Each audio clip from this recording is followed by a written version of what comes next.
தமன்னா நீங்கள் வந்து தேவி படத்தில் வந்து ஏற்கனவே இந்த மாதிரி ஒரு கேரக்டர் பண்ணியிருக்கீங்க. அதுலேருந்து இது எப்படி டிஃப்ரெண்ட்டாக இருக்கும்? தேவிக்கும் இந்த படத்துக்கும் கனெக்ஷனே கிடையாது ஆக்சுவலி.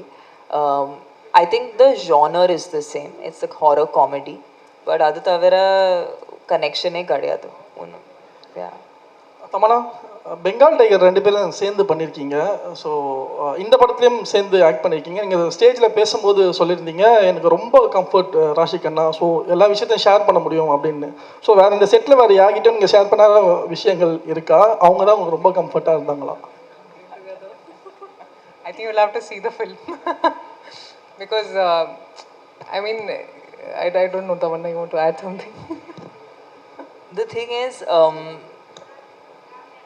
ராஷி நானும் கண்டிப்பாக இந்த படத்துக்கு அப்புறம் நிறைய பேர் நமக்கு மெனி மோர் காம்பினேஷன், ஹீரோஸ்க்கு இப்படி காம்பினேஷன் இருக்கும் அந்த மாதிரி. ஐ எம் ஹோப்பிங் இந்த படத்துக்கு அப்புறம் நாங்கள் 2 பேருக்கும் காம்பினேஷன் வச்சுக்கிட்டு இன்னும் நிறையா படங்கள் எடுப்பாங்க. Because I think the most important thing is both of us are very secure actors. And ராஷியோட ஜேர்னி நான் பார்த்துருக்கேன், ரொம்ப இன்ஸ்பைரிங்காக இருக்குது. ஏன்னா இந்த மேடையில் வந்து இவ்வளோ தமிழ் பேசுகிறது, இவ்வளோ அவங்களோட டெடிகேஷன், அவங்களோட ஃபிட்னஸ் பற்றி இருக்கலாம், அவங்களோட பேசுகிற டைலாக்ஸ் பற்றி இருக்கலாம், அந்த மாதிரி டெடிகேஷன் நான் பார்த்ததே இல்லை இந்த recent times. It matches her. Not even close. No. I think she's so much of her own, and I get inspired by her. And when we did a film together, appo genuine or a bond form aichu. And of course, you know, we're not like chuddy buddies, we don't talk every day, but whenever we meet, or a room of fondness or a comfort or a layer ellame pesa mudiyum andha mari or a person she is. So we don't have any interesting anecdotes from the film, but actually share a very strong bond with Rashi. Rashik,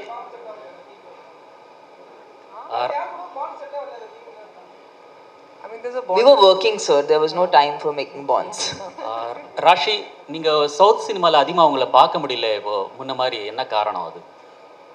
Actually, I've never planned where I want to work. I think content, wherever I get to do content or wherever I feel satisfied as an actor, I go there. And I think I'm working in Telugu also. Aranmane is also coming. I have more films in Tamil also. So I'm trying to balance all the industries. There's no reason as such that, you know, why are you not working here? When I was working here, people would ask me, when are you going to Bollywood? When are you doing Hindi? Now when I'm doing Hindi, they're asking me, why are you not doing South? So I don't know where to go. But I just feel like all the industries have been very warm and welcoming.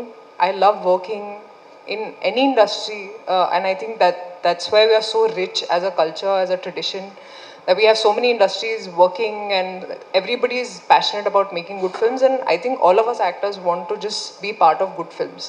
And I'm very happy that like Tamanna, I also got an opportunity to work in almost all the industries. I think we've covered all industries, and I think that's a huge plus today, you know. So I'm very proud of my journey, and wherever it takes me, even if I get more Tamil films, of course I'd love to do more content here also, in Telugu also, in Hindi also. Wherever cinema will decide where it will take me.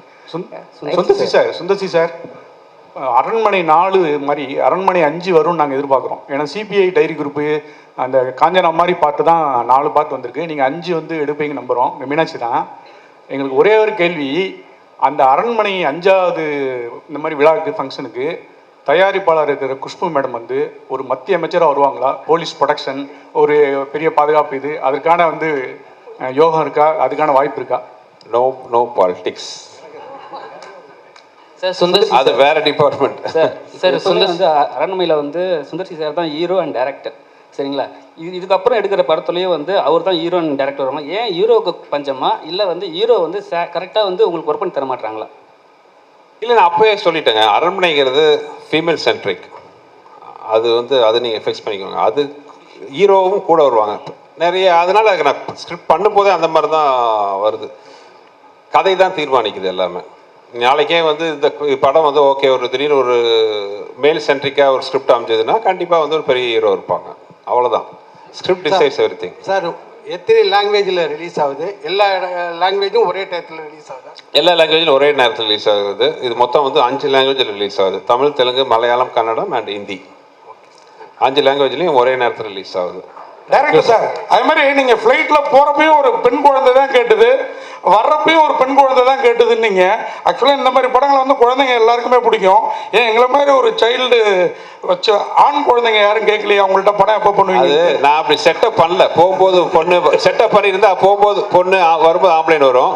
இது ஒரிஜினலாக நடந்தது, அதனால 2 பொண்ணு. Sir விடிவிக்கு மட்டும் ஒரே ஒரு question, VTV சாருக்கு மட்டும். சார் உங்கள் குரலை கேட்கணும், ஏதாவது பேசுங்க சார். சார் மீஸ் எடுத்ததை பற்றி பேசுங்க சார். அதுதான் வாங்க போய் சாப்பிடலாம். கரெக்ட். நன்றி நன்றி நன்றி, வாழ்த்துக்கள். லாஸ்ட் கொஸ்டின் ஏதாவது இருக்கா? முடிச்சுக்கலாமா சார்? சொன்ன படத்துலேயே வந்து ஒரு லீட் ஆர்டிஸ்ட் ஒருத்தர் இருப்பார், சித்தார்த் ஆர்யா, வினய் அந்த மாதிரி. இதில் ஏன் அப்படி இல்லை? ஆக்சுவலாக இந்த படம் நான் ஆரம்பிக்கும் போது எனக்கு இதில் நடிக்கிற ஐடியா இல்லை ஒரிஜினலாக பார்த்தேன். அதனால் என்ன பண்ணால் ஸ்கிரிப்ட் பண்ணும்போதே வந்து மேல் கேரக்டர் ஒன்று தான் இருந்துச்சு. அப்படி தான் நம்ம ஆரம்பித்தேன். ஸ்கிரிப்ட் ஃபுல்லாக முடிக்கும் போது ஆக்சுவலி ஒரிஜினலாக வந்து ஒரு ஹீரோ தான் நடிக்கிறதா இருந்துச்சு. அவர் யாருன்னு தெரியும், மிஸ்டர் விஜய் சேதுபதி. பட் கொஞ்சம் கொஞ்சம் சின்ன இஷ்யூ ஆச்சு. அவரும் ரொம்ப ஃபீல் பண்ணார், நான் ஏன்னா அந்த குறுகிய காலத்தில் 2 ரொம்ப க்ளோஸ் ஆகிட்டோம். we are both looking forward to work with each other. But சின்ன ஒரு டேட் கிளாஷ் இருந்துச்சு. அந்த டேட்டு மாற்றினா இங்கே இருக்கிற எல்லா ஆர்டிஸ்ட்டும் ஆல்ரெடி நான் டேட் வாங்கி வச்சிட்டோம் ஃபைனல் பண்ணுறதுக்கு. ஸோ டேட் மாற்ற முடியாத ஒரு சுச்சுவேஷனாக இருந்துச்சு. அதனால் டக்குன்னு ஆரம்பிக்கும் போது என்னால் வேறு ஹீரோ தேட முடியாத சுச்சுவேஷன். அதனால் நானே பண்ணிட்டேன். அது இன்னொன்று ப்ரொடியூசர் ஏசி சண்முகம் சார் வந்து அதில் கொஞ்சம் ரொம்ப பர்டிகுலராக இருந்தார். ஏன்னா அரண்மனைங்கிறது பார்த்தீங்கன்னா ஒவ்வொரு ஃப்ரான்ச்சைஸ்லையும் இப்போ இங்கே மட்டும் இல்லை மற்ற லாங்குவேஜ்லையும் போகும்போது அங்கே எல்லாத்துலேயும் ஒரு காமன் ஃபேஸாக நான் இருந்தேன். ஸோ இந்த படத்தில் அந்த பப்ளிசிட்டியில் நான் இல்லைன்னா அது தப்பாக இருக்கும்ட்டு எல்லாருமே ஃபீல் பண்ணாங்க. Right from my other language buyers வந்து தயாரிப்பாளர் AC Shanmugam sir, ACS Arunkumar sir எல்லாருமே ஃபீல் பண்ணாங்க. ஸோ அதனாலேயும் ஒரு காரணம். ஸோ அதனால தான் இன்னொரு மேல் கேரக்டர் இல்லை. பட் எனிவே வந்து இது ஒரு ஃபீமேல் சென்ட்ரிக் மூவி தான் Aranmanai. So more then Rashi Khanna and Tamannaah வந்து அதை அதை வந்து கரெக்டாக இது பண்ணிட்டாங்க. சுந்தர் சார், ட்ரெய்லர் நல்லா இருக்கு, ரொம்ப கிராண்டியராக இருக்கு, வாழ்த்துக்கள். மற்ற 3 பார்ட்டோட இதில் என்ன சார் ஸ்பெஷல்? சிஜி தவிர என்ன கண்டென்ட் வைஸ்? சார் மற்ற படம் எல்லாத்துலேயும் பார்த்தீங்கன்னா அந்த எனிமிட்டி, நான் அப்படியே ஸ்பீச்சில் சொன்ன மாதிரி பார்த்தீங்கன்னா ஒரு எனிமிட்டி பேஸ் பண்ணி தான் இருந்துச்சு. இப்போ ஃபஸ்ட்டு படத்தில் பார்த்தீங்கன்னா அன்சிகா கேரக்டர் பார்த்தீங்கன்னா அவங்க காதல் நிறைவேறதுக்கு முன்னாடியே கொண்டுருவாங்க. ஸோ அதனால் வர்ற ஒரு இது. செகண்ட் பார்ட்டில் அதே மாதிரி பார்த்தீங்கன்னா அன்சிகா வந்து அவங்க குடும்பத்துக்கு அகேன்ஸ்டாகவே ரிவெஞ்ச் எடுப்பாங்க.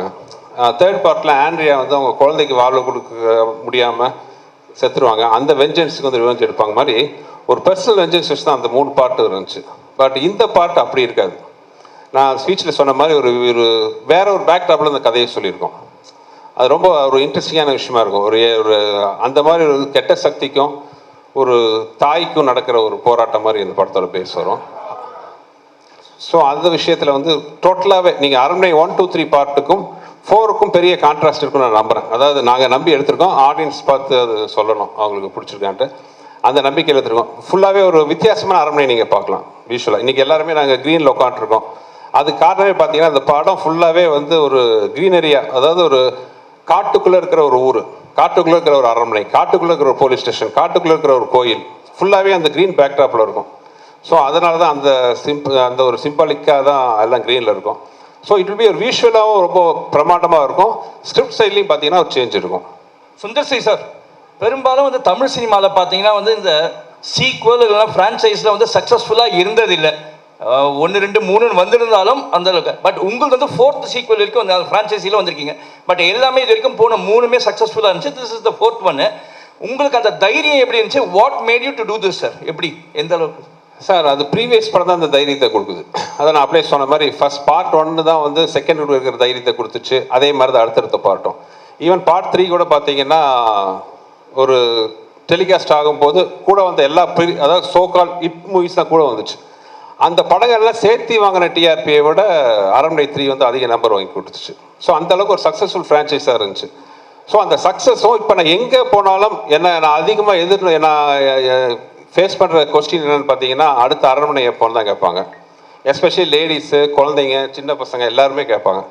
ஸோ அதுவே ஒரு பெரிய ஒரு விட்டமின் டானிக் மாதிரி இருந்துச்சு. So that is the reason for the 4. Sir Sundar C sir, அரண்மனை சார் இங்கே சார் அரண்மனையை விட்டு வெளியே வர மாட்டேங்கிறீங்க. ராஜாவாக இருக்கிறது சௌகரியமாக இருக்குங்கிறதுனாலயா, இல்லை ராணிகளை மட்டும் மாற்றிட்டு நம்மளே ராஜாவாக இருக்கலாமுங்கிற எண்ணத்தினாலயா? கேட்க நல்லா தான் இருக்கு.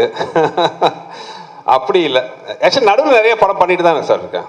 நீங்கள் ஒரு பார்த்தீங்கன்னா கிட்டத்தட்ட அரண்மனை 1 வந்து ஐ திங்க் 2013 வந்துச்சு. இப்போ 2024 வந்து 4th பார்ட் வருது. இதுக்கு நடுவில் நான் ஒரு கிட்டத்தட்ட இப்போ 7-8 படத்துக்கு மேலே நான் பண்ணியிருக்கேன். கலகலப்பு பண்ணேன், தீயா வேலை செய்வோம், நிறைய படங்கள் நான் பண்ணியிருக்கேன். பட் நீங்கள் கேட்குறது அது ஒரு வகையில் அரண்மனை வந்து ஒரு ரொம்ப ஒரு வசதியான ஃப்ரான்ச்சைஸ். உண்மையை சொல்ல போனால் எனக்கு வந்து நான் யார் வாசலையும் போய் எந்த படத்துக்காக யார்ட்டையும் போய் நின்னதே கிடையாது. நான் என்ன நம்பி படம் எடுக்கிறேன், எனக்கு பிடிச்சவங்களோட சேர்ந்து ஒர்க் பண்ணுறேன். அப்படி இருக்கும்போது வந்து அரண்மனை வந்து எனக்கு ரொம்ப ஒரு கம்ஃபர்ட் ஜோனாக இருக்குது.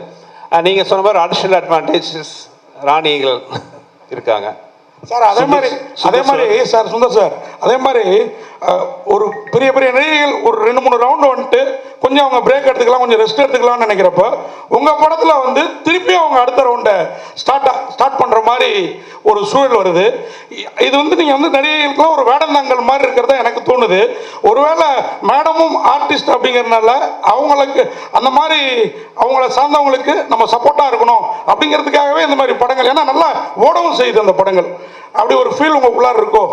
இல்லை, அப்படி எதுவும் இது வரைக்கும் நான் நினச்சதில்லை. அப்படி ஏதாச்சும் என் படத்தால் வந்து ஒரு ஐப்பு மணி வந்துச்சுன்னா வந்து ஆண்டவனுக்கு நன்றி தான். Sundar sir, Mani right. Yes sir, yes congratulations. Trailer looks very impressive. சரி, நீங்கள் உங்கள் கோர்ஸ் ஆஃப் த ஸ்பீச் வந்து நீங்கள் என்ன சொன்னீங்கன்னா, யூ செட் இந்த படத்தில் பாக் அப்படிங்கிற ஒரு கான்செப்டை பற்றி we've dealt அப்படின்னு, and it's part of Assamese folklore. அப்போ இந்த படத்தினுடைய கதை வந்து செட் இன் அசாம்களா? Where did you shoot? Was this natural location illadi setta? And உங்களுடைய CG is also impressive. Tell us about how much time you spent and the firms that were involved. இந்தியாவில் கொடுத்தீங்களா இல்லாட்டி was it done abroad? Yes sir, எனக்கு thanks for the question. இந்த விஷயத்தை நான் வந்து என் ஸ்பீச்சில் விட்டுட்டேன். ஸோ நீங்கள் கேட்டதுக்கு ரொம்ப தேங்க்ஸ். பாயிண்ட் நம்பர் 1 வந்து நீங்கள் சொன்ன மாதிரி this folklore was based in Assam, but the story is not based in Assam.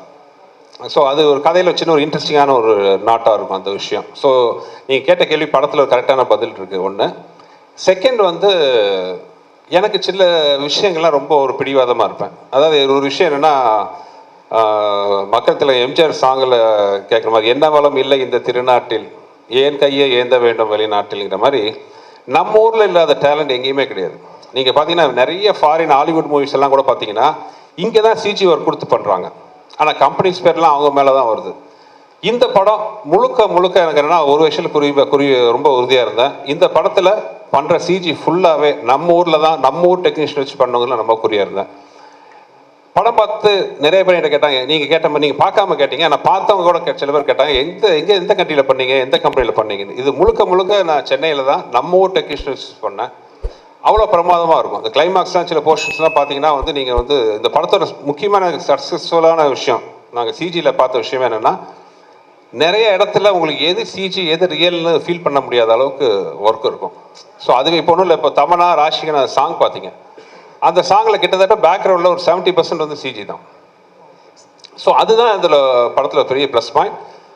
மறுபடியும் அதே தான் நான் சொல்கிறேன், என்ன வளம் இல்லை இந்த திருநாட்டில் மாதிரி நம்ம ஊரில் இருக்கிற மாதிரி டேலண்ட் எங்கேயுமே கிடையாது.